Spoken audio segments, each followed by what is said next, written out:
Alors, bienvenue dans les nouveaux studios de Sans Limite. Évidemment, il y avait une grosse fin de semaine de course automobile avec la course de Formule 1 de Monaco et puis le Indy 500 à Indianapolis.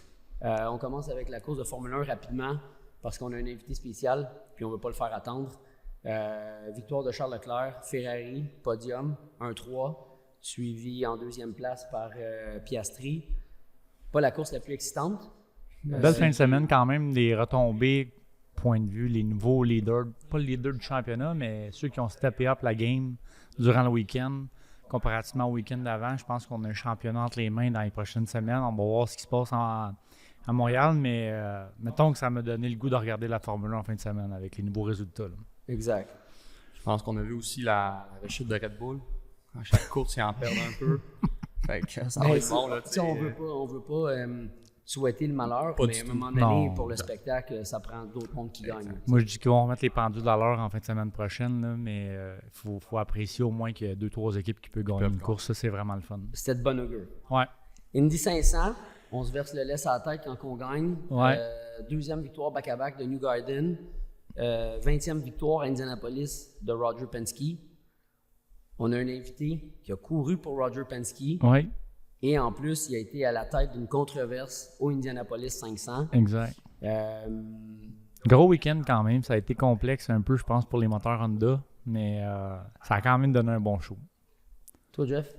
Ouais, en parlant des moteurs Honda, au début de la course, on a vu 2 moteurs Honda, je pense, qui ont sauté lâché à les 30 tours. Je pense que quand ça arrive, tu deviens nerveux quand t'es... J'imagine que Scott Dixon était nerveux pendant la course. Il était bien placé pour le résultat, mais quand c'était un gros week-end de course, c'était le fun. Point de vue, tu sais, Dixon, vite, tu vois que les gars expérimentés, puis on en parlera à l'invité parce que la course qui était controversée, il est quand même parti lui avec, loin, là, je l'ai regardé ce matin, puis Dixon avec un gars d'expérience comme ça, avec des moteurs Honda qui étaient zéro, mettons, compétitif en fin de semaine, pour leader le pack, il a quand même réussi avec la stratégie et l'expérience de se rendre en avant. Mais il ne pouvait pas leader un week-end comme ça, avec des moteurs comme ça, mais ça a quand même donné un beau show. Là. Fait que, allons-y avec notre invité. Il est surnommé The Thrill of West Hill. C'est un gars qui il est capable de mettre un thrill sur une piste de course. Champion, au-dessus de 30 victoires, je pense 31 victoires en IndyCar. Un gars qui a porté toujours le titre de Bad Boy des pistes de course. C'est un ami aussi, Paul Tracy. Welcome, Paul.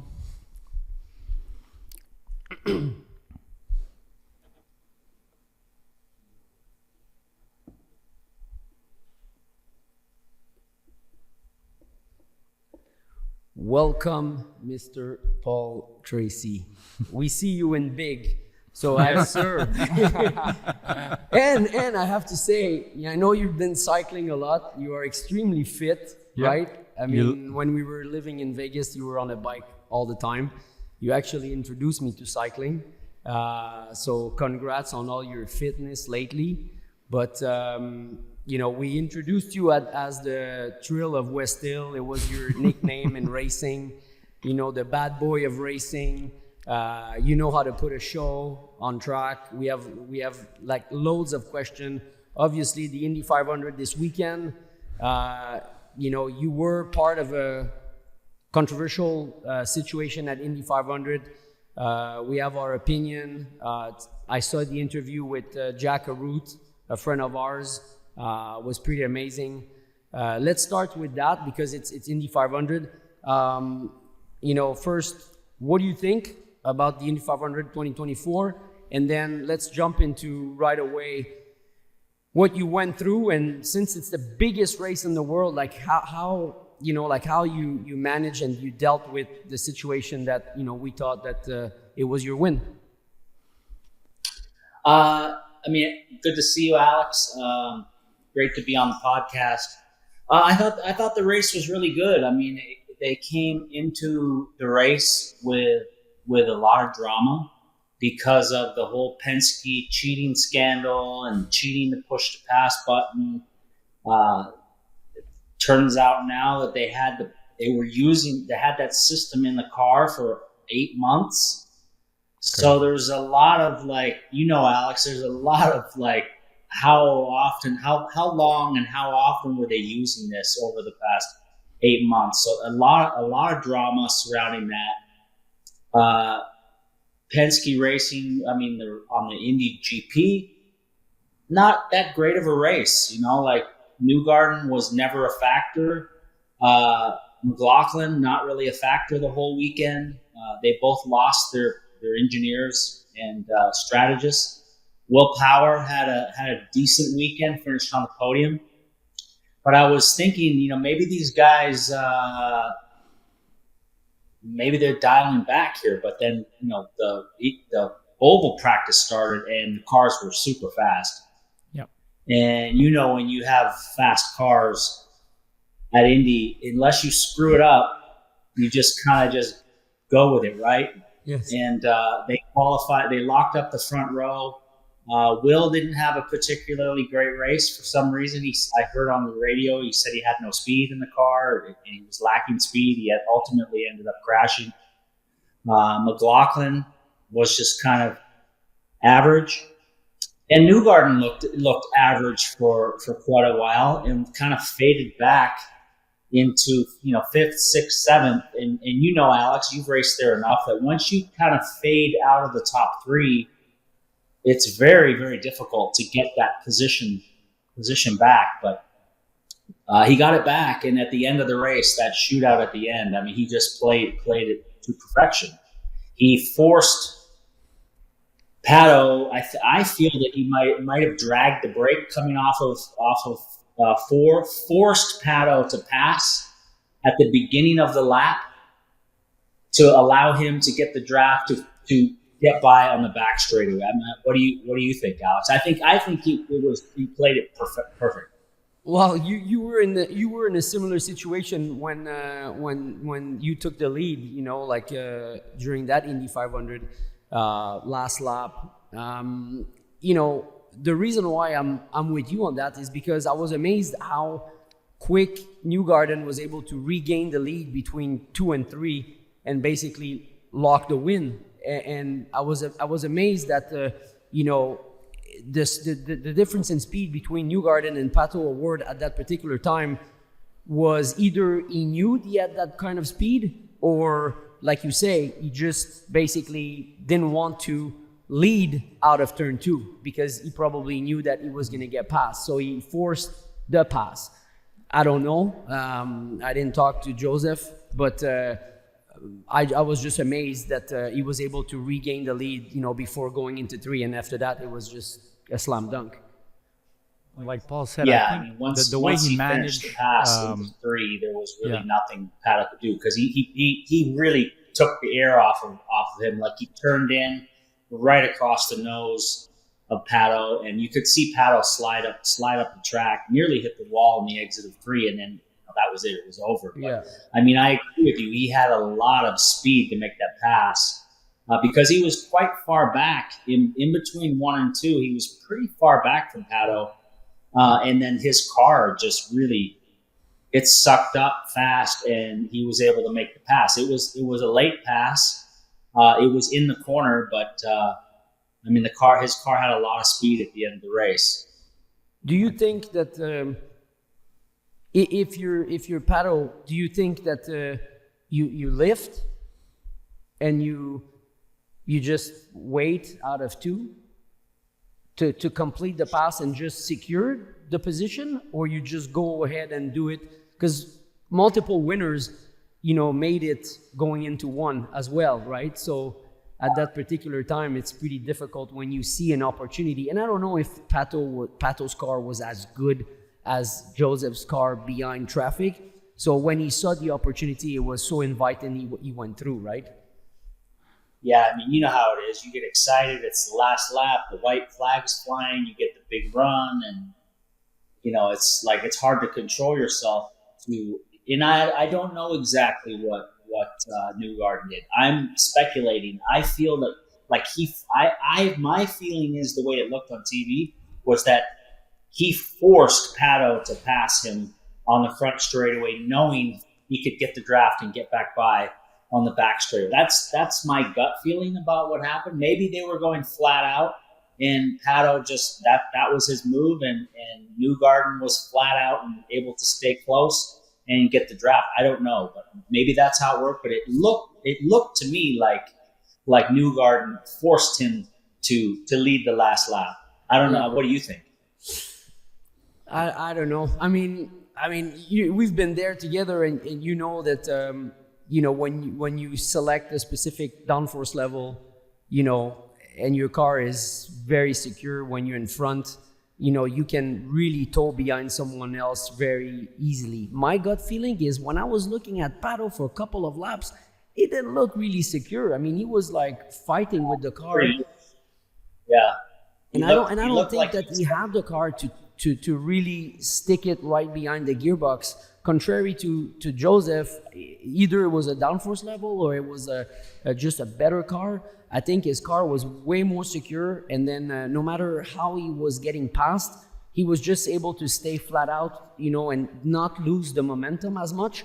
While when Pato was behind someone, he had to be calculated. His moves had to be prepared, and it was not coming as easy. So I think when he got the opportunity, and it also for me, many times I always felt like coming out of turn 4 is always a lot easier, to really stick it behind someone. I don't know why. Turn 4 is always easier to get the draft. Out of turn 2, I don't know, 9 times out of 10, my car either was a bit loose or a bit pushy, much more difficult. I don't know about the conditions that they were driving. So when Pato got that run, on the front straightaway, I think he just went for it, because I don't know if he had as good as a car to be able to say, oh, I'm just going to stay behind and I'm going to lift behind turn 1 and 2.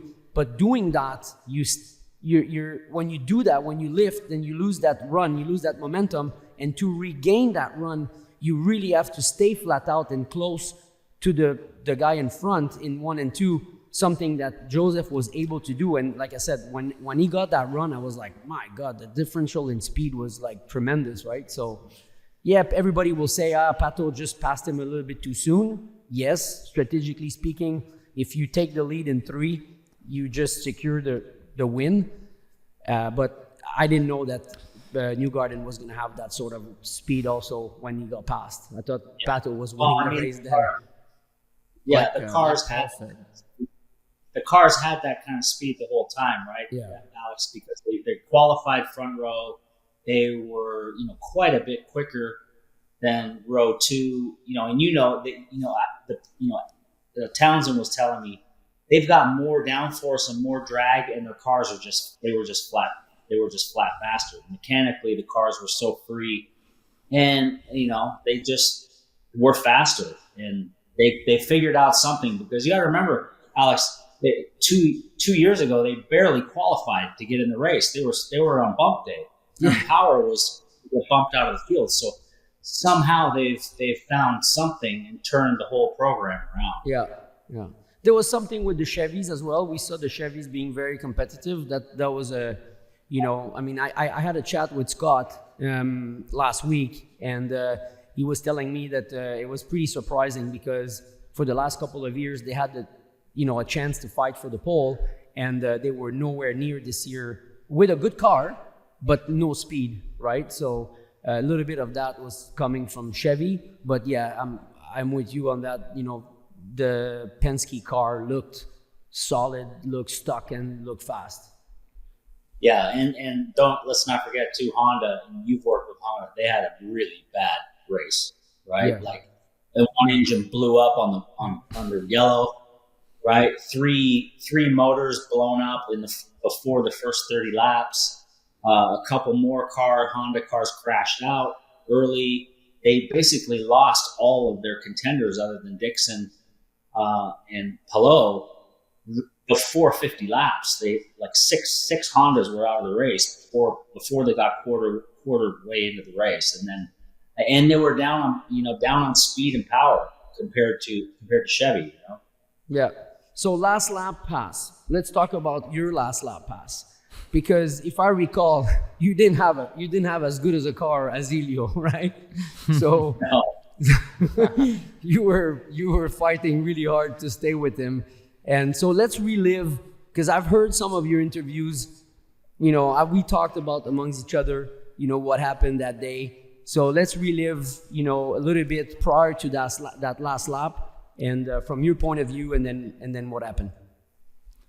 Well, I mean, the times were a lot different back then, how you set up the cars, I think, compared to now. But I didn't have a very good month of May. Our cars were not very good. Dario and I, and Michael was on the team as well. I don't know, Michael wasn't on the team that year.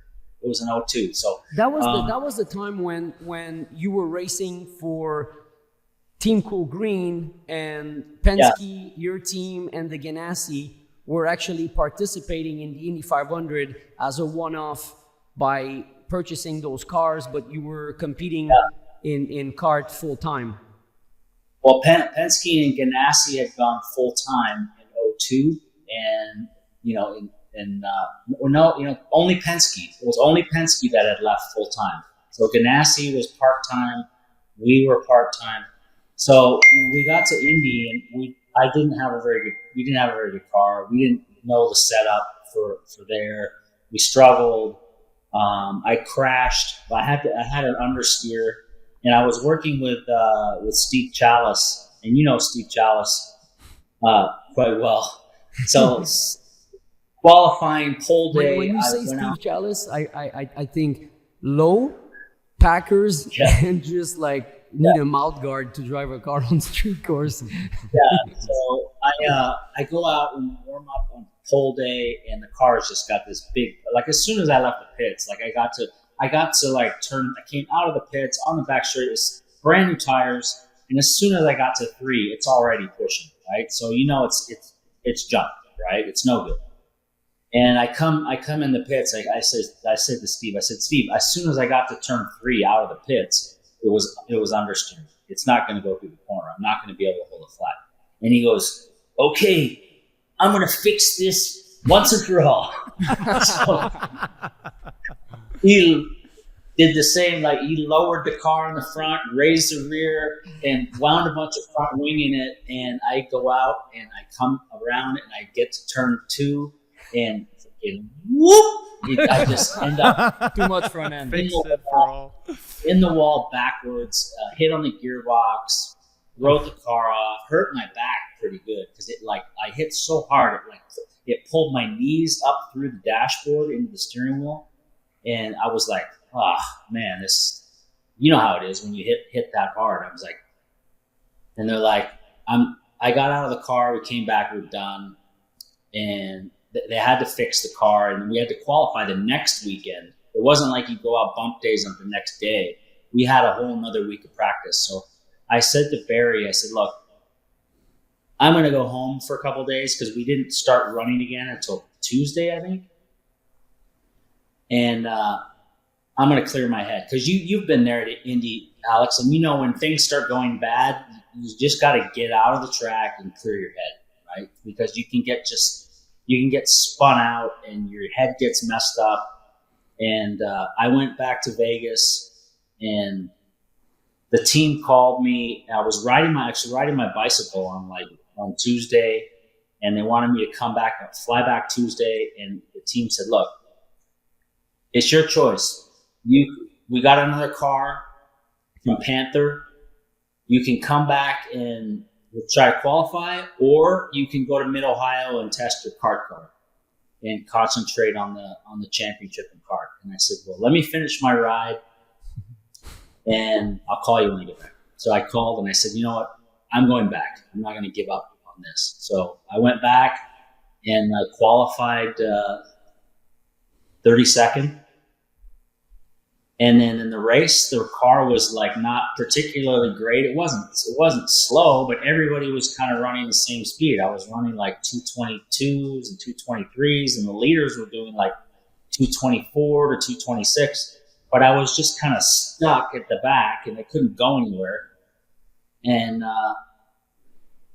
30 laps come by, and I look in the mirror and I see Kanan behind me, and I'm like, shit, he's gonna lap me already. And luckily it went yellow on me, and I was like, phew. So he hit, we got the car a little bit better, but I'm still at the back. I'm running like 26, 27. And then again, 25 laps later, Kanan was, I mean, you were in that race, Alex. Kanan, were you in that race? No. Players decided not to participate in those Indy 500 while we were racing in kart.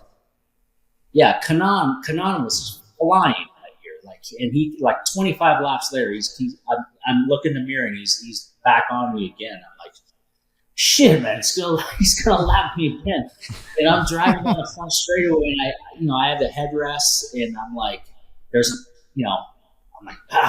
I grab my headrest off the side of the car, and I go, throw it out the cockpit, and then I hold them off, and I come down the front straightaway. I'm like, oh, there's a wing on the front straightaway. There's something on the Hey, no. That's a good trick. Like Mario Kart. The headrest pad is like sitting in the middle of the straightaway. So they throw the yellow again. No way. And, and then we changed strategy, and towards the end of the race, the strategy was just kind of playing out. Like I had pitted later than other guys, and it came to the end of the race, the final 10 laps, and I was good on fuel, and I could run flat out, and the leaders were having to try to save to get to the end, and I was fifth place with 10 laps to go, and then I passed, for fourth, and then I passed for third, and then I went from, third to second in one lap, and then, the final couple laps there, I'm chasing Elio down. He's trying to save fuel, and I'm running flat out, and I make my move, and I make exact same move that Newgarden made. I drafted up, he protected the inside, and I went around the outside and was clear going through three. And right at that exact time is when the yellow came out. There was a crash behind us. Two cars had crashed. I think it was Buddy Lazier and somebody else, but it was all the way back in turn 2 behind us. And the video, there's video and pictures that I have of showing my car was Ahead. half a car ahead. When the yellow lights came on and the track went yellow, my car was half a car length ahead of Elio. And they reverted the running order back to the previous lap before. So it's the first time in the history of the Indy 500 they've finished a race effectively on lap 199 rather than 200. And what was the rule? Was it the previous lap or was on the moment? No, they said the rule was that it was a judgment call by the chief steward, who was at the time was Brian Barnhart. And Brian Barnhart had worked for Penske for a long time, and Penske was full time in the IRL. We were part time, and it was ruled a judgment call by the chief steward. And then we took it to court. And we showed all the evidence and all the camera angles and all the timelines on the racetrack. I mean, Alex, from watching NASCAR, they know now who wins a race by millimeters, who's ahead, right? There's timing lines in the track every 20 feet. And the timing line showed me ahead at the time of the yellow, and they just said, oh, it's a judgment call and it's not protestable. So that was how it ended. But so yes, I mean I'm with you on that. I felt a bit frustrated, and like when there's some injustice, I get pimples, right? Because like you feel that you don't have power, you want to say something, you want to scream, about the injustice. But really, how you took this. I mean, it's first of all, it's the Indy 500. It's like the biggest race in the world. And after proving all the point, it was not like, an opinion. It was like proof. So you prove all the points, like we all knew that when the yellow comes out, the car ahead is going to be positioned ahead. And then you guys will complete the next lap and you'll finish under yellow and you'll cross the start finish line with the checker, waving. So after that, like, I mean, to me, right, was what I remember of all those years is normally like we know like a Paul Tracy, you know, pretty hot on track. But then even the interview with Jack, you know, very collected, you explain and everything is similar to today.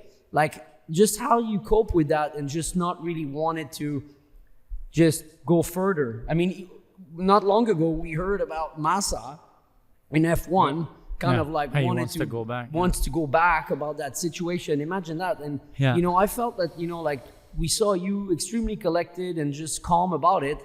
And it was not just like, okay, you know, I'm going to try to win the Long Beach Grand Prix. This is the Indy 500. So, you know, like how did you sleep, you know?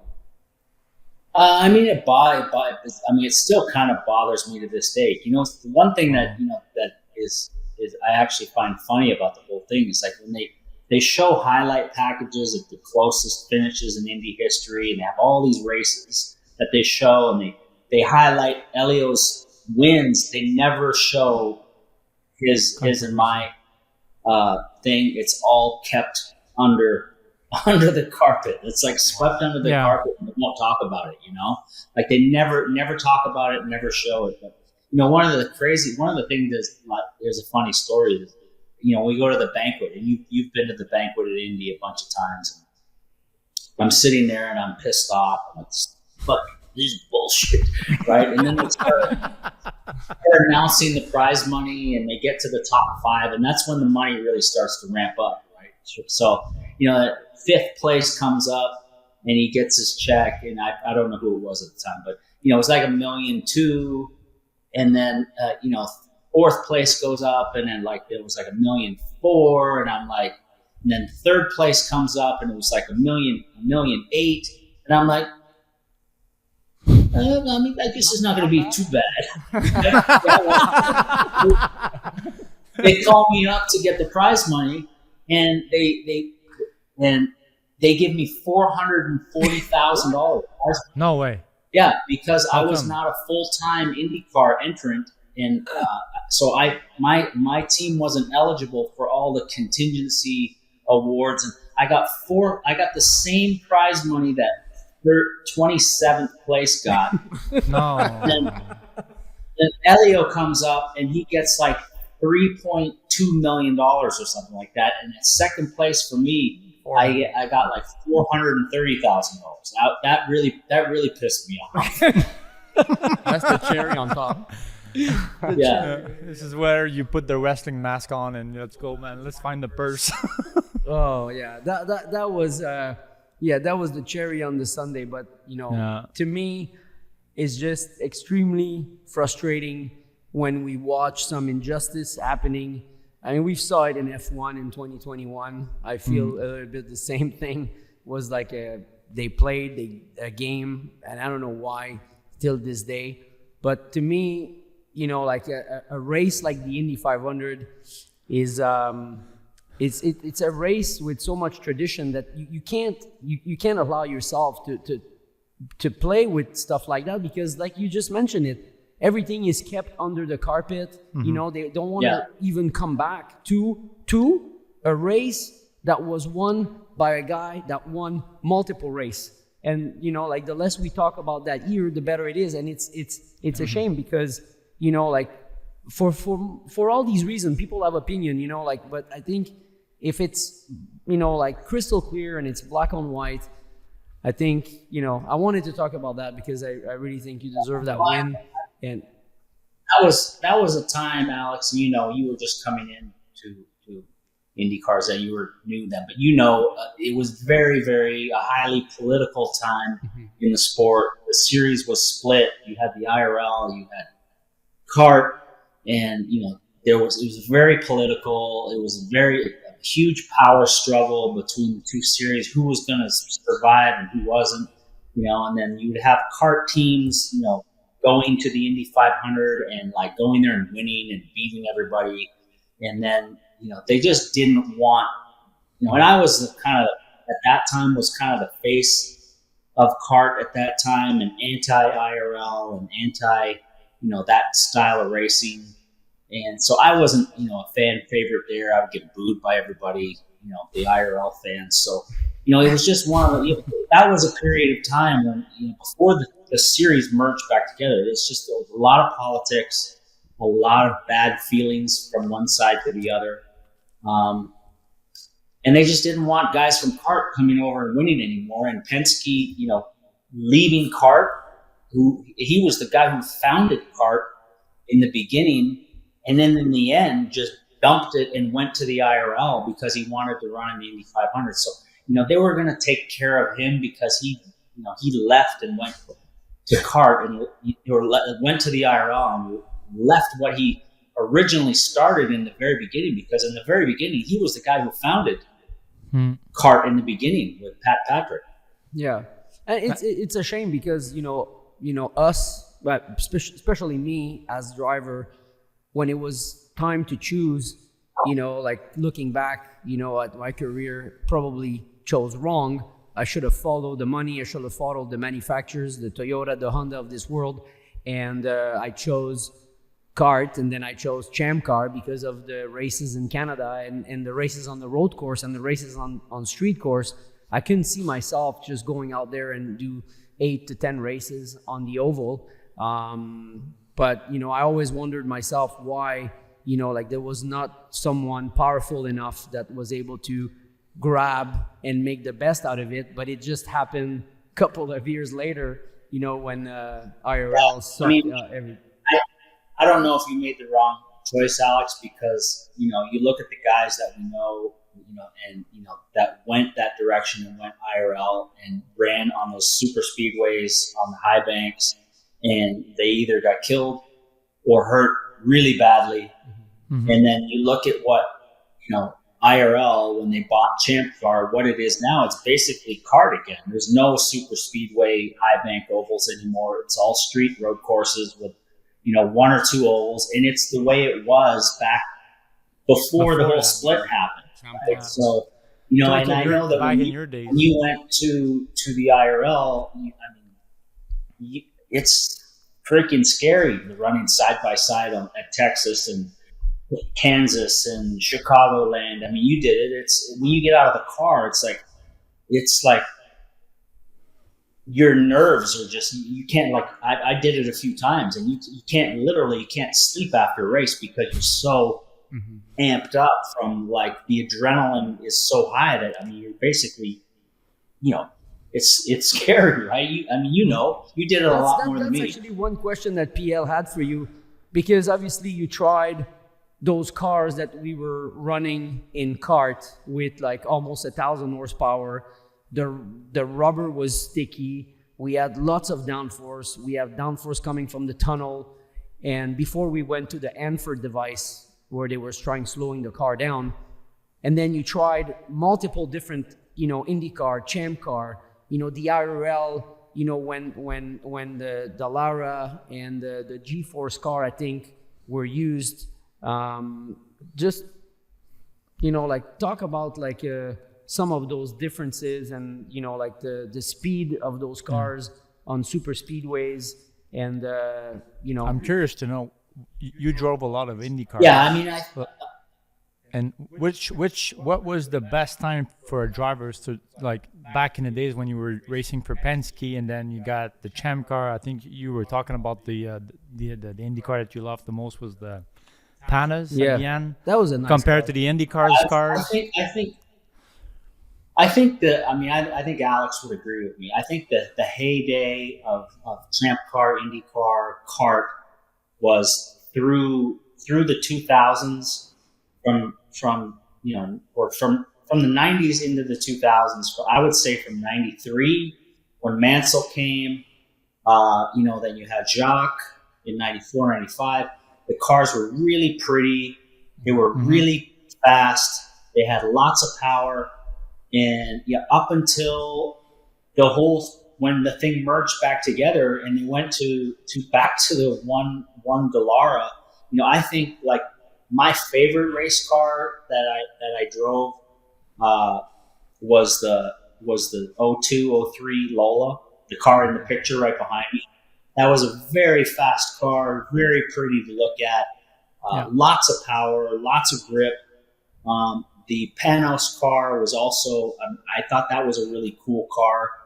It was very, very quick. You drove the Panos. It was a very fast car. And then once the thing merged back together and they went to the Lara chassis, I mean, it was kind of that was an ugly looking car. And I called them crap wagons. And Alex drove the Dallara a lot. I mean, they weren't a very good car. They were they didn't handle that great. They were very kind of top heavy. You know, the car was quite high in the rear, and they were very top heavy. And just, I mean, they just weren't nowhere near as fast as the cars. What's in the pictures behind me, like literally, even to this day, like you go to Elkhart Lake, Road America, Laguna. They're barely just now doing the times that we were doing 20 years ago. Yeah, I was just talking about that, and we were talking about that. But that is because the track was resurfaced.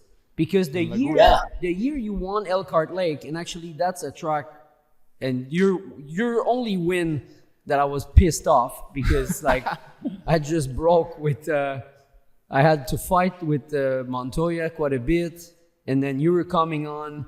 And I just managed the entire race, and then I broke an input shaft out of turn 8 just before going into the carousel. And I watched the end of the race from there, and you won it.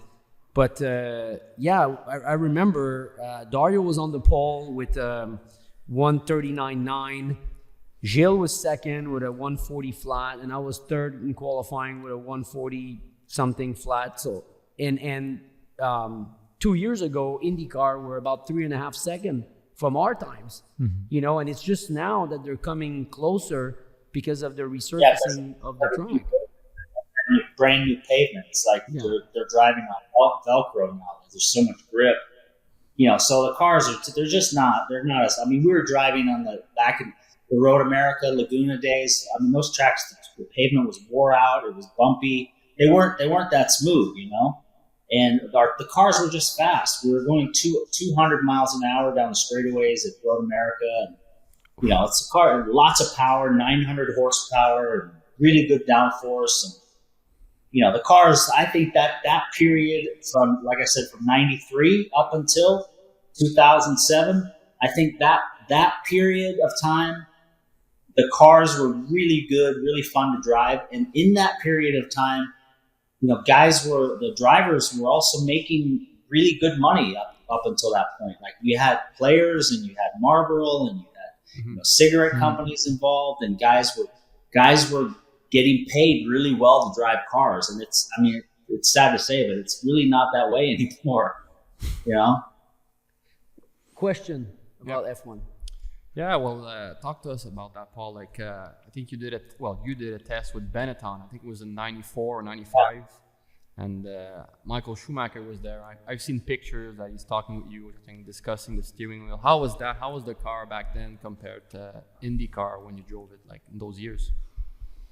Well, the IndyCar back in those days, like I've just been talking about, we had a lot of power, 8 to 900 horsepower, really good downforce. The cars weighed 1,550 pounds. In those days, the Formula One car was a normally aspirated V8, probably 700 horsepower in those days. They were kind of detuned. They got away from the turbo era in Formula One, and they went like a V8 normally aspirated. The car was a lot smaller, shorter, lighter.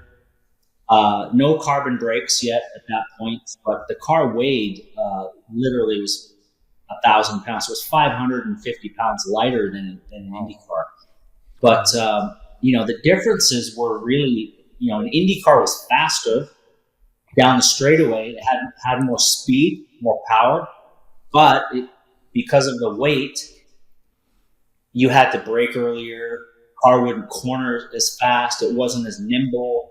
Indy car was a bigger car, it was longer wheelbase, maybe slightly wider at that time than an F1 car. F1 cars, when you look at the times in 92, 3, 4, those cars now compared to Formula One cars now, like the car now is like, it's like 20 inches longer than the cars that Senna drove and Schumacher drove in the 90s, right? So the F1 car back then was just super lightweight, very, very nimble, and you could brake really late because the car was 500 pounds lighter than the Indy car. So really late braking, lots of entry speed, change direction was really quick. But the driving, the actual driving was not too hard to get used to, because you look at the guys from that time that went to Formula One, like Jacques was very, very good in the IndyCar champion, Indy 500 champion, went to Formula One. People say, IndyCar drivers can't make it in Formula One. But, you look at Jacques, You won the look at Montoya. Yeah. Montoya left IndyCar, went to Formula One, competitive right away, running wheel to wheel with Michael Schumacher. So Yeah. if you were to get in the right situation, I think a top level IndyCar guy could Very be well. competitive in Formula One. I have a question for you, Paul. You had the opportunity to drive like F1 cars, but a lot of top teams in IndyCar.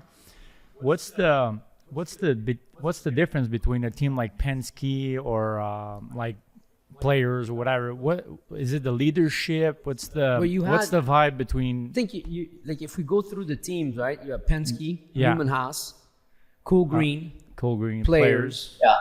And then everything else, but I mean, these were we- still we- today, yeah. still at big teams. We talked about that, in few podcasts, and we have listeners. By the way, we're gonna say thank you to everyone because we reached 75,000 viewers in the past couple of episodes, so we're super excited about that.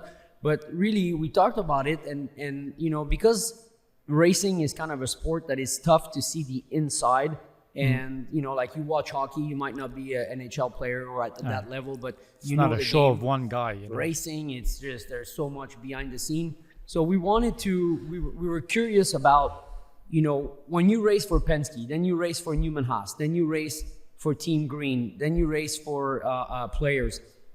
What do you see differences like in how they operate? What are the differences, and what like came up to your face that you see, okay, that's the different team? Okay, well, I mean, the best way that I can put this to you is when you drive for Penske, it's like playing for the Yankees, or I guess maybe playing for, I don't know you're playing for the premier, the highest funded team that there is, right? So what's the difference between that and players? Or Newman Haas or another team? Well, everything is taken care of. You don't have to think about anything but being in shape and driving the car. Your flights are taken care of to perfection. Your cars are taken care of. You're picked up in a limousine. You're flying on a private plane to get there. You get to the track. Your suits are in dry clean. Your helmet's clean. You have a new visor on. The team does your tear-offs for you. You have a guy that does all that for you. Team Penske, there's a guy polishing wheels to make them look like chrome. The barricades are polished chrome. Everything is like immaculate to perfection and taken care of to perfection, right? And you go to another team, and you're like, I got to send my own laundry out I got to send my I got to put my own hair offs on. I don't even know how to do it because there's somebody on Team Penske that would do my do them perfect, and they were all perfect, and that tape and everything, so no air would get under. Like that's the difference. It's like Penske always talks about attention to detail, and when you walk around the IndyCar pack and you see the Penske trucks and they're all polished and look like brand new, and that's the difference, right? The attention to detail that Penske has. All he wants the drivers to think about and worry about is being in shape and driving the car. Yeah. You don't have to worry about do I need to book my flights? Do I need to book a rental car? How do I get to the track? They're going to take you on a private plane, and there's going to be a car to pick you up as soon as you walk off the plane, and they're going to take you to your motorhome, right? So you don't have to think about anything, right? And you get spoiled because you go to other teams, and other teams will tell you, "Oh, we're as good as Penske, and we do everything as good." But no, Imagine man. this is what you don't do it the same as Penske. no, because this is what we see from the outside. But imagine if the wheels are polished, the tickets are plain, the plane tickets are booked right. Imagine what they do on cars. All the little details on the cars, how it's prepared for the Indy 500. Imagine how they don't spend more details on booking flight, but then they cut corners on the cars and on the preparation. It's unreal. It comes with it. Right? That's why with all and those Alex, years, you've driven for Penske a couple times in NASCAR, right? So you've gotten to go to their shop, and you've been to lots of other shops. It's a completely different level, right? Yeah. Now, when you were mentioning the visor and the helmet, it's funny because when I got the call from Tim to jump in the 22 car in Xfinity, it was funny because when I arrived there at the shop, it was like mind blowing that they had like a car that was there with like a full on race seat prepared with like no doors, so you can have access to get all your belts and seat ready. And I said, guys, it would be nice if I can test, before. You'll be fine. So my first race with them was in Montreal, and I show up and I run on Friday with the car, and they said, don't worry, your seat that we do here, it will be replicated in the car. And then I show up there and I left all my gears, and then I tried to arrive to do my helmet, and the guy said, no, we're fine. Like all the visor stickers were all done on different, shades of visors, and, they were doing it. And basically, like, I was always used to do my own thing, right? And everything was taken care of. Like, you just had to spend time with the crew chief and the engineer, and it was, it was one of the best experience that I had to see, how a team operates, the seriousness and all that. So yeah, it was pretty amazing. I have a question, about, like the racing in general now with where they're going. We see F1, we see the rules, the cars. Last year, they did the Drive to Survive, and they spent more time on team principle because there was no show for drivers and cars on track. And then looking at what they're doing now with the rules and the cars and try to improve the show. What do you think about the last couple of races? We've seen the McLarens, the Ferraris. Is it a trend, or we're going to go back to Verstappen winning everything? And then on that note, IndyCar. Like we talk about the differences of the car, people are smart there. They know, what do we need? Like, do you feel that they might go to a different approach for their racing, improving the racing, on street course, road course? When I was there with you, I think we've talked about it with a lot of the drivers, and it's always, like basically blow my mind. Everybody has been saying it forever. Like when you throw a bunch of downforce on an open wheel car that comes from the wing, at some point your car is not going to hold the ground when you have another car in front of you. So they were trying to look at bringing downforce come from the under tray. So the under tray brings downforce from the speed of the car on the track and reduce the effectiveness of the wing. So then you can create passing, and you don't need a ton of DRS, and you don't need 100 horsepower of push to pass to try to create these excitement moves on the track, because unfortunately different tracks, like they avoid those type of passes, right? Especially IndyCar tracks. So it's a long question, but I want to know your take on the future of racing, open wheel regulations. What do you think on where they should go to create more action in general? Well, to answer your first question, what do I think about what's going on with Formula One? I think right now, with all the turmoil that Red Bull has had in the beginning of the season, with the whole thing with Horner and the Sexting and all of that drama, and then Newey now deciding to retire. I don't know if he's retiring. Nobody knows if he's retiring or he's taking a break or he's got another deal lined up. That's a secret, right? But I don't think Adrian Newey is as because of this announcement now, I don't think he's as involved with the Red Bull team as he was in the past. I saw that he was in Monaco, but he wasn't in team apparel. He was in a t-shirt and like he wasn't dressed as a team member, right? So they're starting to struggle now. Like the last few races, they're barely getting the pole at the last couple races. Really struggled at Monaco. Perez was a disaster. Max didn't qualify well. Had really, it's hard to pass at Monaco, but I mean, he really did nothing the whole day. And I think the team. I think there's a lot of turmoil right now within the team. I don't think it's a good thing that they're losing Adrian Newey, and I think the other teams like McLaren and Ferrari have closed the gap. And I think it's going to be interesting when they get back on the natural road courses, when they go back into Europe on the natural road courses, to see where it all is, because of the last 3 races, it's been quite interesting.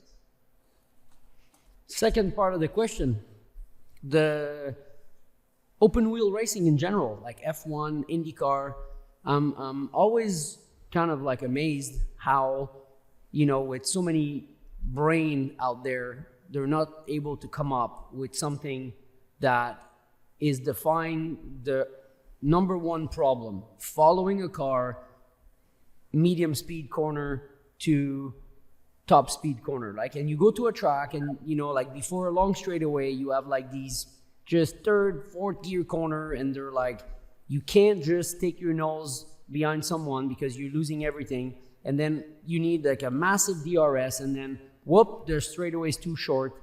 IndyCar is the same, right? I mean, I saw that race at the thermal track where they had an exhibition, and so difficult to pass, right? So why nobody is coming up with something that's going to help the open wheel world? Yeah, I think IndyCar, the racing is good, Alex, because you did it, later into your career than me. But there is a lot of passing going on, and there's like, you have push to pass, and guys are racing each other, and I think the racing is good, but for whatever reason, it doesn't translate to, there's hardcore fans of IndyCar that have been like fans for a long time, but they're kind of an older generation of men that are in their 40s to 80 years old. And for whatever reason, IndyCar is just not attracting the audience like Formula One, of younger kids and younger audiences and hot girls that want to be at the racetrack. I mean, back in our day in the 2000s, Alex, you married one of the hottest girls at the racetrack there is, right? There was a lot of girls at IndyCars back then. You go to an IndyCar race now. Actually, like she was the first one to interview you, right? I'm the second one. Yeah. When she was doing Dangerous Curve, the TV show on Spike TV, she actually interviewed you. You received her at your house. She did a full-on piece on you. So, she had an interview with Paul Tracy before me. Back in our days, it was a younger crowd. There was lots of really good-looking girls and great girls around the track, which brought guys to the track, because you had the Molson girls and you had, all these, these great girls. And now in IndyCar, for whatever reason, there's it's just an older crowd of like older men, and maybe they have their grandkids towed along with them. But I don't know what it's not the racing, because the racing is good. There's lots of passing. I mean, the Indy 500 was one of the greatest races I've ever seen. It was like I was on the edge of my seat for the last 15 laps. Right. Yeah. So it's not the on track racing, No. but the car is 13-year-old chassis. I understand the aero screen is safer. I have never driven one. I've never even sat in one. But I understand, I get it. It's safer, but it's not attractive. It's not good looking to me, and I don't think the cars are that sexy looking. They certainly don't sound, like sexy and like, holy crap, listen to that, right? Like back when we were racing in Indy cars, I mean, the cars were loud and they screamed and they revved high, and it was just exciting to hear them. This is my opinion. This is how I feel about it. When I had a friend that went to the Indy 500 and just this last weekend, and he's a guy from Vegas, and he'd never been, and he asked me if he should go. Somebody invited him. He has a trucking company, and he got invited by Penske to come because he's a customer of Penske. And the guy said, "Should I go? I've never been to a race." I said, "Yeah, it's a huge event. You should go." So he got there, and he texted me 20 laps into the race, and he's like, "Holy crap, these cars are fast, but they're not very loud. They're pretty quiet." I was surprised how quiet they are, and I think these are things It makes a difference. Huh? It doesn't to me, it's not that exciting. When you go to the racetrack, when you hear the old Formula One cars with the V10s and V12s and screaming so loud, you have to have earplugs in. That is like exciting to me. I don't like the sound of the new F1 cars, and I don't like the way the Indy cars sound. And I don't think I like the look of the F1 car. I don't really like how long it is, but the Indy car is just for me. It's not that good of a looking car. I mean, I think they need, whenever they get to making a new car, they need to make it really cool looking. I think you're right. I like PL will basically tell you, but when I was racing in Formula Atlantic, you were in IndyCar already, and he came to a race, and he sat into the Atlantic car, and obviously the Indy car were running out there, and as he was a go-karter, and he won 2 world titles in go-karting, and like the kids were always when the Indy car were out there, you could hear them from the paddock, and it was like basically giving you goosebumps, right? And then for all the kids, either go-karting kids, like they were starting their career, I feel you're right. I think it was like one thing that when they were hitting the track or the cars were leaving the pit box and getting on the track, it was like just, even for myself, I was in Atlantic and I was dreaming to maybe have a chance to have a ride in IndyCar. And I was like, my God, man, these beasts were like unbelievable, right? But I think Liberty Media made a huge difference from the point of view of attracting young kids with the shows on Netflix. They're providing a lot of more opportunity for people who are good with social media to get into Formula One, the paddocks and all that, which is create probably momentum to the series. But they're talking lately about bringing back V8s or V10 with the biofuel. So I think the leadership of Liberty Media, compared maybe to other series, they listen more to what the audience are saying, compared maybe to the traditional ones. They want to bring noise, like Paul said. They want to attract new audience, so they bring influencers, no matter how you want to say it. They have to listen. There's people that they're doing something right. They know the cars, same. like you said, Paul. The cars are too long. They want to bring it shorter. They want to bring more noise. So they're doing something right. Yes.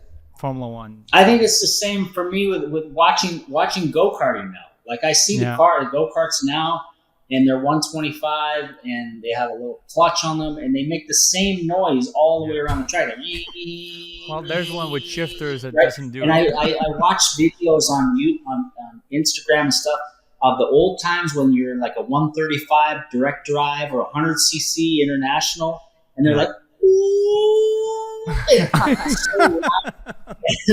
And you know, the guy's he's choking the carburetor at the end of the straightaway, and he's backing it into the corner. You know, it sounds so much cooler to me than like the classes now with the clutches, and they just make one noise all the time, all around the track. There's no high pitch. You know, I think the old style to me is cooler to me.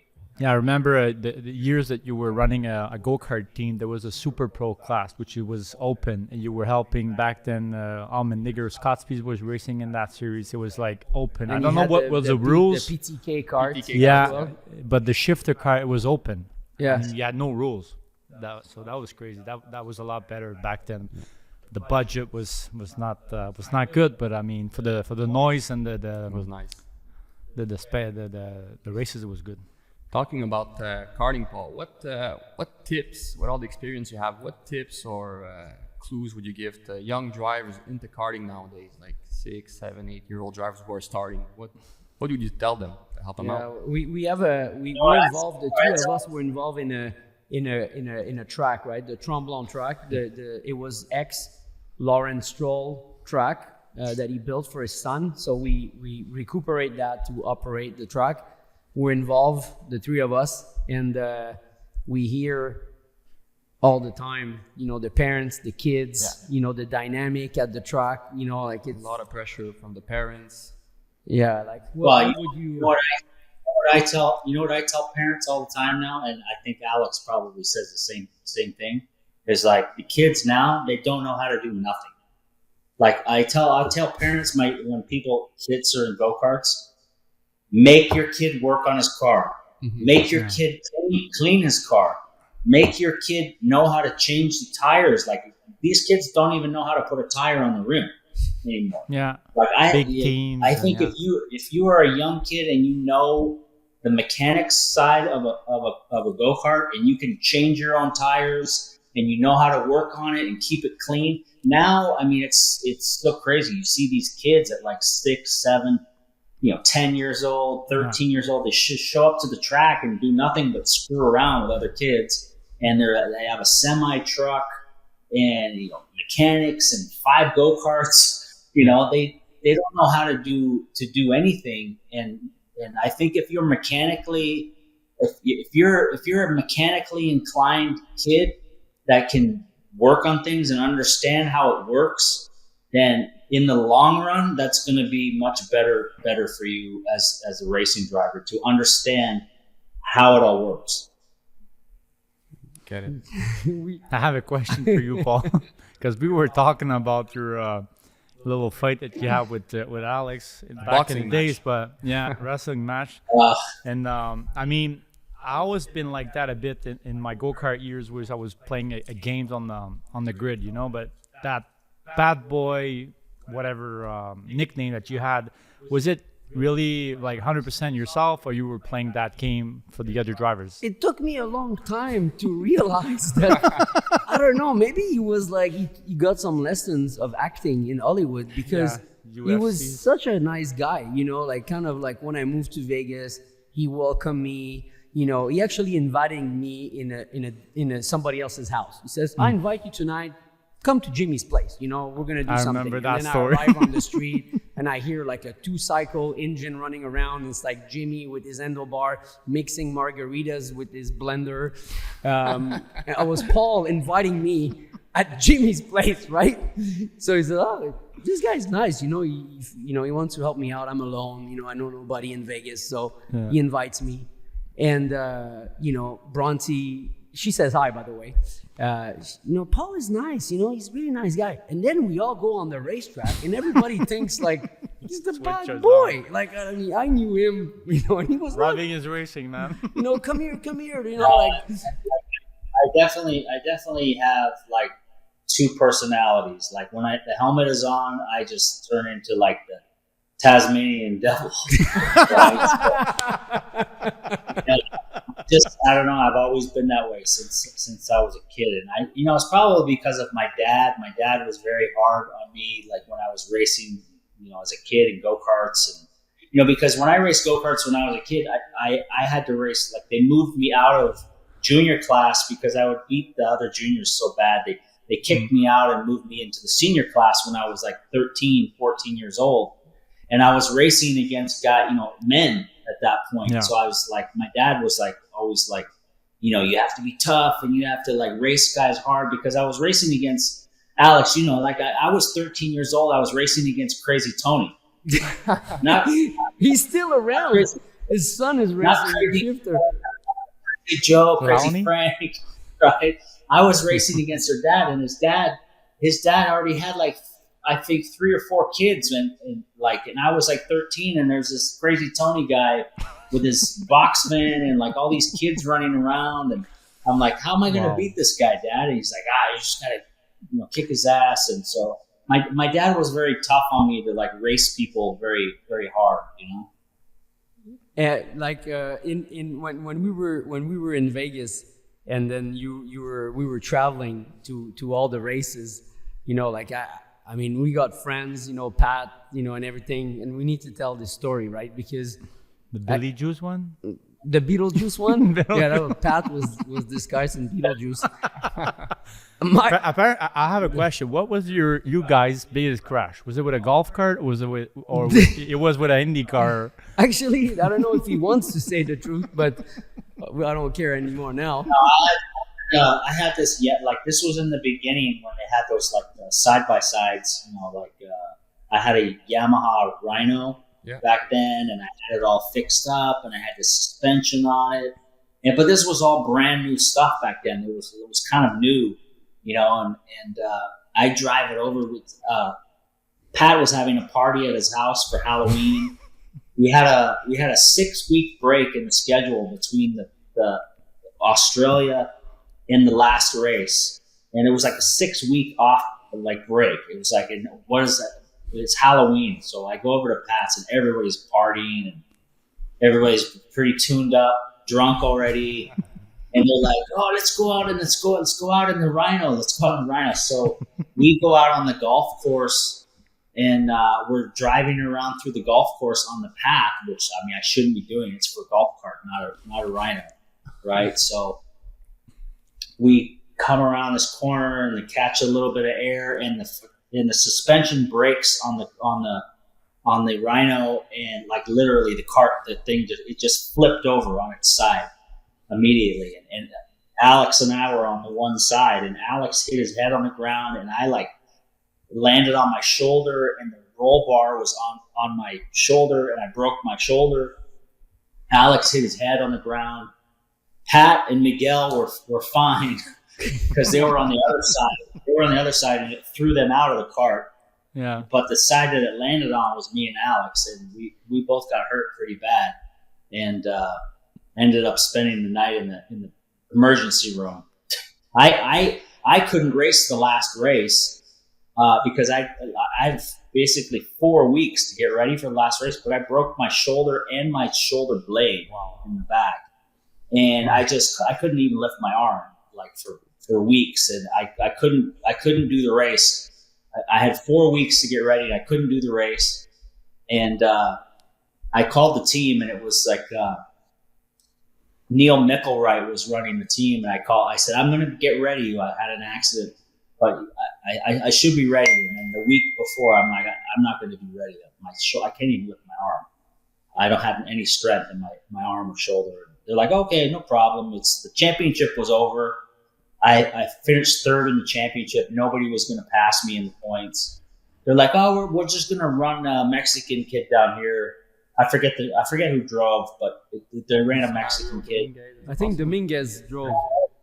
I don't think it was Mario. It was somebody else. But anyway, so they're like, I have no problem, right? So a month later, I get my final paycheck for the end of the year and I'm looking at the check, and it's like $200,000 short of what it normally should be. So my manager calls, and the team manager, Mickelwright, he's like, hey, why is this check $200,000? Well, we have Paul's contracted for 16 races, and he missed that race, so that's how much that's what we pay him per race. He didn't do the race. No So way. that was an expensive Halloween party. Yeah, it was an expensive Halloween party because actually the girls had food prepared in the backyard and then were nowhere to be found. The accident happened before the lunch. Yes, Wow. before we even start eating, Okay. and everything is set up in the backyard, and then we're all dressed up in the rhino.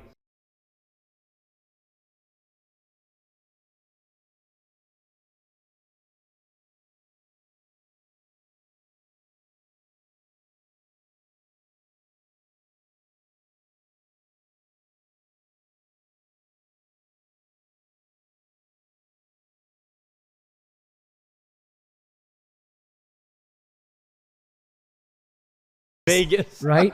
To try to get some help.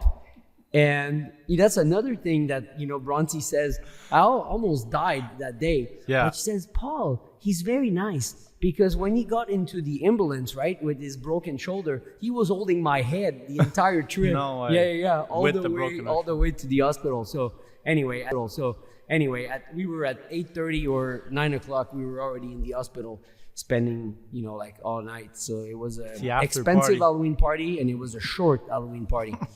And then I don't remember, but he came and visit me the next day, and I had a big concussion, right? So, and then he was worried, and Pat came and he goes, you'll be fine, man. I had many of those, and so yeah, I know it's gonna come back in 5 days. You'll be fine. Pat says, I had many of those. I know what it is. Either in the car or in a snowmobile or in a motorcycle. Yeah, motocross. He had couple.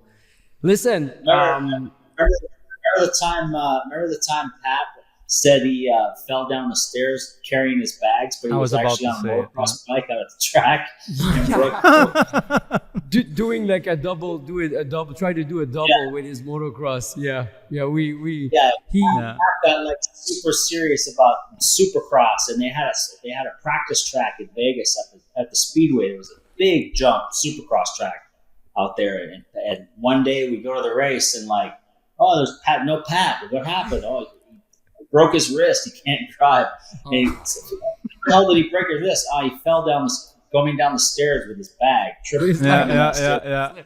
Yeah. It turned out he was at the motocross track with that. Remember, he had that Suzuki, and he tried to do a big double. he was getting so serious about it that he bought like a bobcat to actually make jumps. He bought this little tractor to make jumps, like in His the own desert. track. Yeah, to Wow. work the track and to make jumps and all that. He was getting pretty serious about I it. remember he was explaining at the local TV show, which is called RDS, explaining how he fell down the stairs. And he was explaining like he was playing the game really well, but we all knew it was different. Yeah, there was a couple of good nights that Yeah. we had, especially coming back from Australia with Pat. Bought a couple of Red Bull during the trip back, and then when he arrives, he's not sleepy, so he wants to go out, and then we go out, and then Paul beats us to the place. He was already there. Come in, guys. I have a booth. I'm inviting you. Thanks, Paul. Let's either we celebrate or we try to forget some of the races we had. Yeah. The other place was Motegi, Motegi, Japan, at the hotel Yeah. where we were staying. There was a karaoke downstairs. And You told me Paul was better than you. Paul was good, but either, when you blew up a motor in those days, if you don't end up in the wall because, you slip on your own oil, if you blow up in straightaway and you make it out, before the end of the race, we were all in the karaoke and the cars were still running out there. So, that year, and Pat, myself, I don't remember who, Paul arrived before the end of the race as well. Just try to play karaoke because we just, didn't finish the race. Yeah. It was a lot of fun. Good old days. Listen, other than that, you're in Arizona right now, right? Yeah. So in some of the podcasts that we had, right, we're talking about fitness, and I think a lot of the people have a hard time to realize I think it's still like a taboo. You know, people are just either not educated enough to realize why a race car driver has to be fit.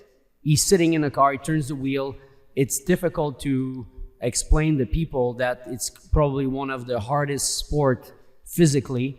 You know, you've been really focused on training all your career, cycling, fitness, and all that. Just I want to hear from you, you know, like your point of view, and if you explain why driving a car every time when the winter finishes and you jump in the car and you go to Sebring, the first couple of laps has always been a wake-up call, even though, you know, you're trying to stay fit in the winter. And if you convey, you know, like the experience and what it is to race a car and why it's so important to stay fit.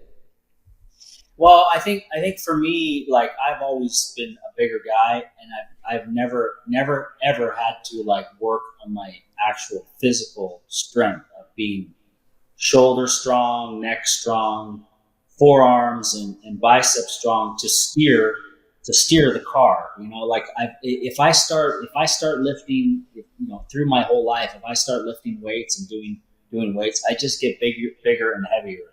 Because that's the kind of body type I have, and I always liked cycling. When I was, you know, in my teens, I used to ride BMX. I, you know, go ride around with my friends all day, and you know, then mountain biking came into to be a thing in the early '90s, and I always loved mountain biking. And then I started road biking. So that's one. I mean, I've never been a good swimmer. I've never been a good runner, but cycling is one thing that I've always enjoyed. And I think, you know, the main thing for me is the physicality of driving the car. I've never had a problem with being strong enough to drive the car. It's always the cardio level is what you really need to have good cardio, because the car, there's no brakes, there's no, you know, do your shift and go to the bench and sit there for 3 or 4 minutes till your next shift. You know, when the race starts, you have to be able to go 10 tenths at a high heart rate, you know, between 150 and 180. You need to be able to sustain that level of cardiovascular and strength for basically 2 hours, right? Because you could have a street course or a road course that could go caution free, and, you know, 2 hours, and you got to be able to maintain that level of stamina for that length of time. So that's one of the things is, like, you know, people say, oh, well, a football player or a basketball player or, you know, whatever. Well, you got commercial breaks. You know, hockey player goes out and plays for, you know, a minute and a half, and then he skates over to the bench and then sits there for a while, right? So when the green flag drops for us, I mean, it could go 2 hours with nonstop, right? So you have to be able to like I said, maintain. And in the summer, you know as well, Alex, like when you drive a closed cockpit car, it's extremely hot inside. A NASCAR can get up to 140, 150 degrees inside. A sports car can get up that kind of temperature. And when you're in that kind of heat and you're trying to drive a car, automatically that's going to raise your heart rate to try to cool itself, because one, it's blazing hot. It's hotter than a sauna inside the race car. And so your body now is trying to cool itself. And when it's trying to cool itself, your heart rate goes up higher. So, I mean, you see guys in NASCAR driving, and I've seen some of the stuff. You guys, okay, I'm only doing 2 corners, but the guy's heart rate's 160 or 170 beats a minute. That's because it's so hot that the body's trying to cool itself. So you have to be able to handle that stamina, and the only way to do that now is through exercise. And the times have changed now, Alex. You know, like, we used to train. I used to go riding. You like to do weights. You always had weights in your house and exercise machines, and you were a runner. You like to run. But now with social media, I think, you know, generally there's so much more information now on social media on training protocols and different strategies of cold plunge and diet and supplementation and all these different things that people are doing now. And there's so much more information than what there was in, just a few years ago, right? Like a few years ago, I mean, you just have to go find a magazine or something, like an exercise magazine or Muscle and Fitness or, and try to learn about stuff. And now there's so much more available on the internet, on social media, like I said, with supplementation, diet, cold plunge, sauna therapy, red light therapy. There's all these things now that it's so much more accessible. So I think the drivers now they're pretty fit because there's a lot of information, but it's just different. It's different times now. Yeah, you're right. I think when you're racing, you're in the worst possible environment. The heat, you're breathing through your helmet, so you don't breathe fresh oxygen air. You breathe bad air, so it raises your heart rate all the time. You put yourself in apnea when you pull G's, when you're on the brakes, when you're cornering. Yeah. So you hold your breath, because you don't want to be like a puppet, running left and right. And so the environment of a race car is kind of the worst environment, and it's sustained. You can't take a breather, you can't relax. Like the intensity, like also the stress level. And then you need to maintain focus, because when you're in the gym and you're forcing it, you pull weights, right? Like as you pull weights, if you have a piece of paper that comes in front of your face and 25 minus 3 plus 3 plus 4 divided by 2 equal, the guy is going to either lift or he's going to think, right? It's going to be difficult. You're reading and somebody's saying something to you. How's the car? Yeah, I think it's just I think it's just different times now, because like I watched I don't know if you watched this, Alex, but like Herta drove his dad's car at Laguna last year, and he got in the car, and this was a 1999 Reynard at Laguna Seca, and he got in the car and he drove it, and he goes, I don't know what's going on. My eyes are watering, and he goes, I can't breathe, right? And he was out there by himself. And back in those days, and when you used to race, Alex, had methanol, and you're breathing this methanol. Literally, you can't see. Your eyes are watering, and you can't breathe when you're behind another car. And I think about it now, and I'm like, that couldn't have been good for me back then. All those it can't. Breathing those fumes in when you're behind all these cars, breathing all that methanol. And now the cars run, they don't. There's no smell to them anymore. NASCAR, you get a lot of brake smell and like carbon monoxide. If you hit the brush the wall, and you pancake the side of the car and you bend the exhaust, that's the problem they have with NASCARs, is that you get a lot of fumes inside the car. That can be really bad. Yeah, the methanol. I remember now when we were following each other on the Novel, and you had a pack of like couple cars. That's why we also aided so much the Ovals, the Anford device, because you were a pack of 13. You looked like a hero when you're in the front, but then everybody else was faster than you, so you couldn't really break the toe. And then you were always in this pack, and then the fume of the methanol was coming through, and you could feel it, right? And that's why you had always. I was looking for a helmet, like I was running a Bell, and then I went to a Rye, and I liked it more because it was more sealed. I was trying to seal the air from coming into my eyes. Crazy, yeah, when you think about it today. I just thought about it. He's right, and it's crazy. And on the fitness side, if there's one time that Bronte was not really, kind of like in love with you, is when I came back home and I said, babe, I have an idea, to get more red blood cell, like I think we could have a tent, like an hyperbaric chamber over the bed, Paul has one, and then she goes, I don't care what Paul has in his house. No tent is coming in our house over our bed, right?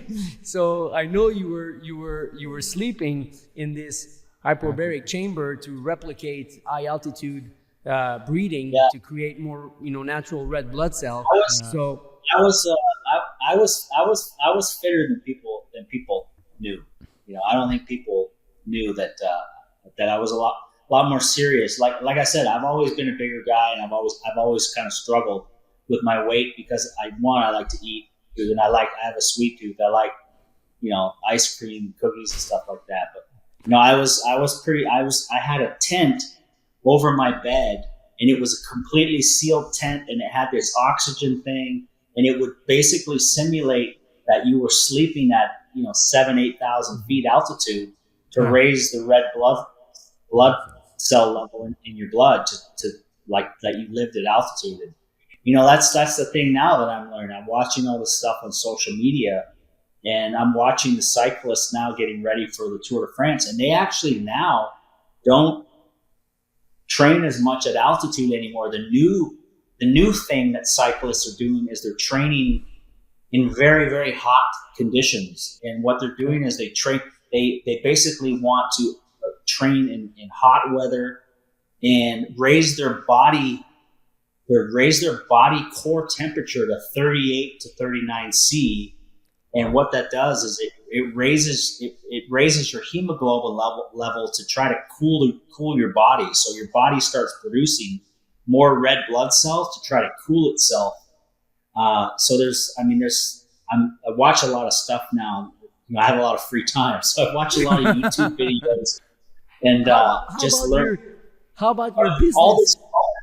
All this stuff that you can learn now, it wasn't available.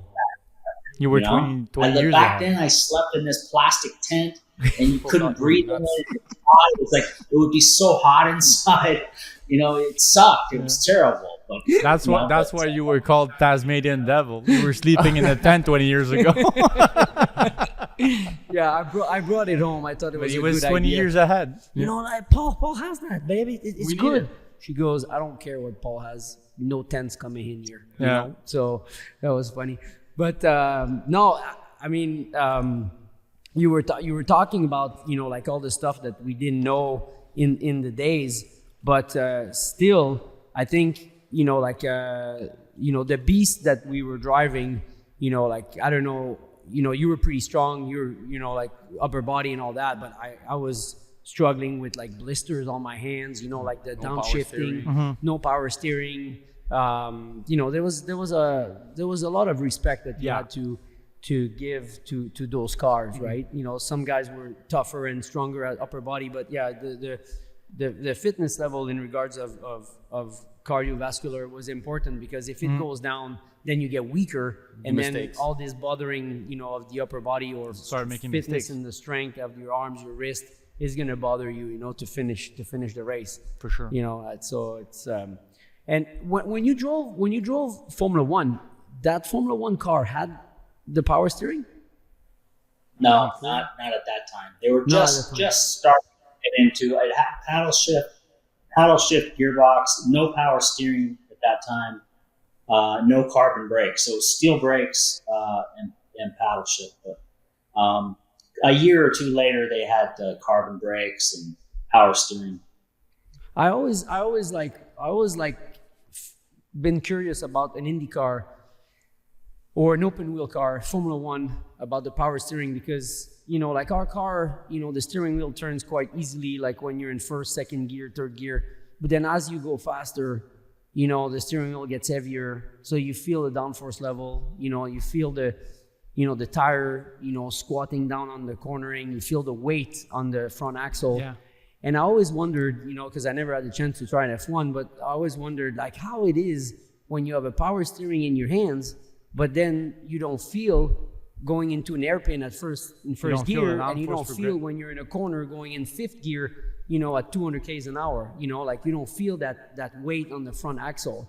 If it gives a hard time to guys to get used to it when they jump from never driven with a power steering and a power steering, especially with a car that changes so much. First and second gear, third gear is different. No weight, no downforce, and then all of a sudden, like 6,000-7,000 pounds of downforce. You mean that's how it is right now in Indy? I haven't driven an open car with power steering either. I mean, I've driven sports cars and I've driven prototypes, and I think you just kind of get used to it. Like you can feel the power steering. And one thing, like electric power steering and hydraulic power steerings have a much different feel to each other. Like electric power steering cars that I've driven, they're kind of dead feeling. There's no feeling in the steering wheel.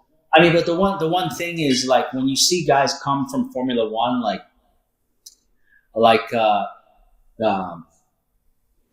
what's his name? Grosjean, I think, right? Like Grosjean came from Formula One to IndyCar. In his first test, he was like, "Oh my God, the steering is so heavy in this car," and he had to physically put on weight and size, and Formula One, the drivers are very, very thin. They're much more like cyclists now in Europe. There's very little body weight up top. Arms are thin, shoulders are narrow, very thin on top, very light. Upper body weight is very light. And then you look, at the weights of the drivers. They typically want drivers in F1 to be within 140 to 155 range. And when you look at IndyCar drivers, because no power steering, you need more upper body strength. You need more shoulder strength. You need more bicep strength. You need chest strength, because you're steering the car, and you really got to use some upper body.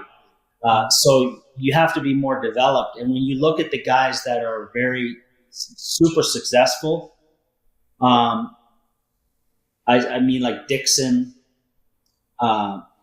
they're typically Alex, probably 160 to 170 weight is an ideal weight, and you see them, like, they're very, very well developed upper body. Very, you look at Newgarden, that he's fucking built. That guy, he's probably 170 pounds, and he's ripped and strong, and that's kind of the size you need to be for an IndyCar to hang on to them. Yeah, interesting. Listen, well, you've been super cool, to give us so much time, but we can't let you go. We have two questions that we wanted to ask you before we let you go. First, your business. Interesting. You've been in racing, raced against the best, with the best, had a successful career, and all of a sudden we see you getting involved in these build of motorcycle, custom, all that stuff.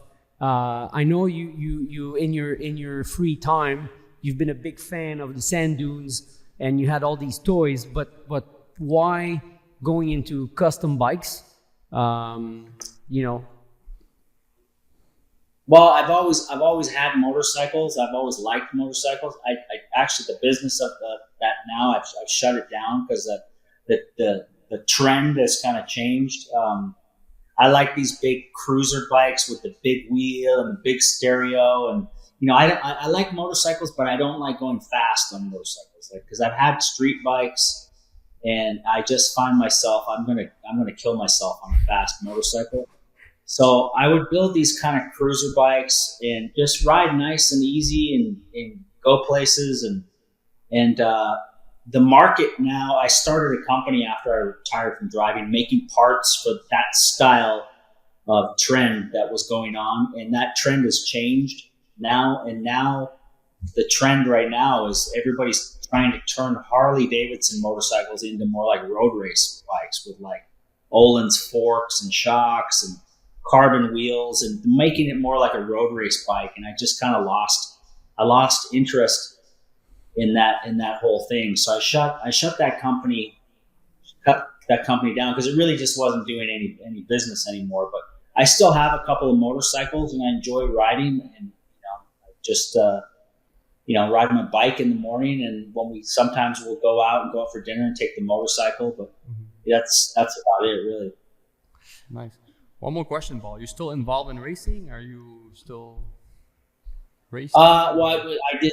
Obviously, I did the TV for a long time in IndyCar. I never expected to do it. I never thought I was going to be a TV commentator. I just got asked one day because Wally Dallenbach Jr. was the announcer for NBC, and he had a conflict with something. His daughter was racing, and they asked me one time to come and do it just as a one-off. And I did it for 8 years, and I never thought that I would do that. It just kind of landed on me. And then, ultimately, at some point, some other younger, better-looking driver is going to retire, and he's going to want to be the commentator. So that happened to be Hinchcliffe. Kind of pushed me out of my TV spot, and I mean he likes to be on TV. He's the man of social media. Like that guy works it. He's all over everything all the time. So, I liked doing the TV. I enjoyed it, but it wasn't something that I wanted to like go crazy with. I enjoyed going to the races and being around the races and seeing the guys, and but it's I'm not wasn't trying to be on every single thing all the time. So after I stopped doing that, I've actually gotten more back into, I want to drive cars more. I went and did a race a couple years ago in Australia, and I was like, oh man, I really I didn't drive anything for a long time. Like 7 or 8 years, I drove nothing, didn't drive one thing.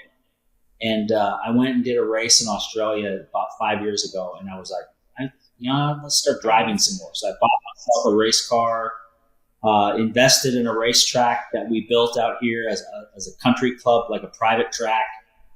So I go to the racetrack once a week with my car, and I do a few races a year here and there. That if somebody calls and wants me to drive, I went to Brazil last summer and did a race in Brazil and won a race there, the NASCAR Brazil series, similar to what Alex does with the Pinty series in Canada. It's NASCAR Canada.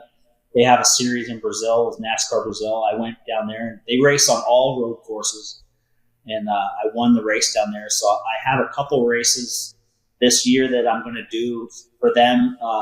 One at Interlagos, which that's a track I've always wanted to go to. So I'm going to get to race at Interlagos, at the F1 track, and then we're going to do another one at the end of the season. And I just try to get in a car here and there. But the problem is like everybody wants you to pay big money for it, and I don't want to spend any money, so I have to wait to if something comes up or somebody asks me to drive, then I'll jump in. Hey, one last thing.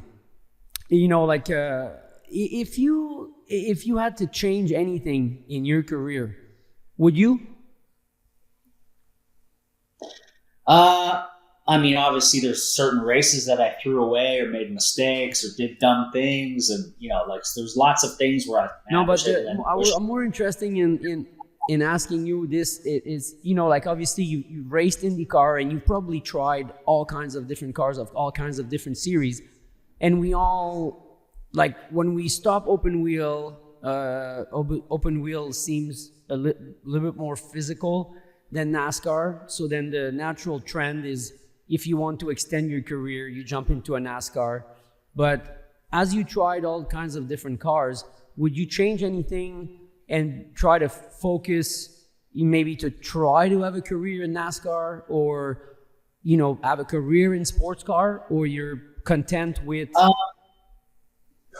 No, I mean, I like what I was just saying. I think there's plenty of mistakes I made in my career, or threw away races, or crashed this, or got in a fight with you. A lot of things I wish didn't have happened. But I think looking at my career, I don't think I really would have changed anything. I would have liked to have done NASCAR, but if I was going to do NASCAR, I would have wanted to be in a top team and be able to win races, and that really never presented itself fully to me. And maybe after I stopped driving, after Dan Weldon got killed, maybe I should have pursued sports cars, but I didn't, because I had a lot of pressure from my family at that time to stop racing, because of what happened, and then the TV thing fell in my lap, and then you get in the TV booth, and you just kind of forget about racing. You're around the track, but the racing kind of just goes away. So there's a couple things where maybe I should have did this or that, but at the end of the day, I don't think I really would have changed anything, because the way my life is now is exactly the way it should be, and it's I I think it's what still makes me popular with a lot of fans. That I mean, I've been retired from IndyCar since 2011, and I'm still just as popular now. And people talk about me now as like I've driven a car in 15 years, you know. So I don't think I would really change anything. You know? Yeah, I'm with you on that, because watching Carl Larson at Indy, you know, I think if you want to pursue a career in NASCAR, you're going to start and you're going to pursue it and you're going to dedicate yourself into NASCAR. But then knowing that you might not have the chance to do what we've done in IndyCar, then that would be probably missing. And I think, you know, knowing both, you know, and you cannot have both maybe. I'm with you on that, you know, like, yes, now it's easy to say, because when you retire from open wheel, you say, maybe I could have done NASCAR and, you know, extend my career in NASCAR. But yeah, if you have done that, then IndyCar would have not been there. And I think I would miss all those days, and, you know, like the memories that we have with those cars. I'm pretty glad that we had them, because it's difficult to explain the way they were, you know, even to those guys that now are racing and they only see what IndyCar is these days in the 2022, 2023, 2024, you know, like in the 2000s, they were, you know, pretty crazy machine, and I'm pretty glad we had the chance to drive those things. Yeah, it was, I mean, we went, I feel that we went through the best, like I feel in my career, I went through the best times in IndyCar, from when I started to when I ended. And everybody was driving really cool cars, fast cars, and everybody was making really good money. And I really enjoyed that part of my life. And we're pretty lucky that we still have all our parts. Yeah. Man, listen, I want to say a huge thank you from all of us, because appreciate it. You know, Canadian superstar. We didn't mention in the presentation that obviously you're in the Canadian Hall of Fame, but yeah, you've created something in Canada in the days, you know, like when I was following you before IndyCar, raced with you, but in the 90s, you helped Canadian motorsport. People were excited to watch you on track, and it's been a huge honor for me to be able to race against you and call you my friend. So thank you for taking the time to be with us on this podcast. All right. Thanks, guys. Thanks for having me on. Thank you, Paul. And I'm starting a podcast in the next couple of weeks, so Tag, you better come on with me. I will. It's a promise. Thank you so much, buddy. Thanks. Thank you. Thanks, guys. Thank you. Thank you. Donc, on va terminer en reflétant un peu sur... J'ai 2 minutes, il faut que je me... C'est correct, vas-y. Ouais, on va refléter un petit peu sur l'entrevue qu'on a eue avec Paul, qui est évidemment une longue entrevue, mais c'est vraiment intéressant de pouvoir rentrer dans la vie de quelqu'un qui a tu sais, il y a tellement de monde beaucoup qui de choses. ne savent pas, tu sais, la manière qu'il était sérieux, l'entraînement, ce qu'il a vécu. Les efforts qu'il faisait dans ce temps-là. Pas grand monde qui faisait. Aujourd'hui, c'est plus commun, mais dans ce temps-là, c'était pas commun du tout. Quand j'ai dit « he was 20 years ahead », là, il était vraiment 20 ans avant de son temps. Ouais, puis, je dis pas que le monde tout autour de vous autres, vous n'étiez pas en forme, mais des choses comme ça, comme qu'il dit, c'est accessible, la technologie aujourd'hui, mais dans le temps, t'étais comme un bizarre, là, ça, dans une tente, ta blonde l'a dit. Avec les réseaux sociaux, maintenant, il y a beaucoup plus d'informations, c'est accessible, tout ça. Non, moi, ma femme, elle a dit, non, moi, babe, si tu veux mettre une tente, là, chambre, il faut bord sur le lit, ça ne marchera pas, ça rentre pas ici. Lui, il en avait déjà une, tu sais. Mais ce qui est aussi intéressant, c'est que quand tu regardes l'opinion du public que les gens avaient en entendant le background, Paul Tracy, en le regardant, tu sais, c'est pas la personne. C'est pas Paul qui était là. C'est pas la personne, tu sais. 100% d'accord. Puis ce matin, quand j'écoutais des vidéos en prenant mon café, puis d'essayer de voir un peu des histoires qui parlaient de Paul Tracy, parce que tu ne prends pas le temps des fois de regarder ça sur YouTube, whatever. Puis quand il se chicanait, je l'avais marqué dans les questions, mais je ne l'ai pas posé. Il y a eu des altercations, des grosses altercations quand il coursait avec Forsyth puis Bourdet. C'est un gars qui était émotif, break-tard, ping-bang, rentrait dans l'auto. Quand il sortait de l'auto, c'était un gars calme. Jamais biding-badang. Tu l'as dit quand il y a la controverse de l'Indy 500. il était pas émotif. Tu sais, c'est un gars qui avait l'air calme en dehors de l'auto, mais quand l'auto était Ouais, il là... l'a dit, quand il met son casque, là, la switch tombe Le off, Tasmanian Devil. Ouais. C'est Puis cool. c'est une des raisons pourquoi on a eu notre altercation, parce que quand on a eu l'accident, puis que je suis allé vers lui, je m'attendais à une excuse. Ouais. Vu qu'on était D'être chum, calme, ouais. je voulais, tu sais, je m'excuse, mais il était comme nonchalant. Ouais, Puis moi, je l'ai m'attendais. perçu comme, je m'en fous. J'ai du m'en foutisme par rapport à la situation. T'sais, Puis là, ça m'a comme Toi, blessé. là. t'étais sur l'adrénaline aussi. Ouais, à un exact. moment donné, là, Écoutez, c'est vraiment Vraiment une belle Vraiment une belle expérience. expérience. Ouais. On va en avoir d'autres qui s'en viennent. Donc, on vous revoit dans un prochain épisode. Merci encore de nous avoir écoutés. Salut tout le monde.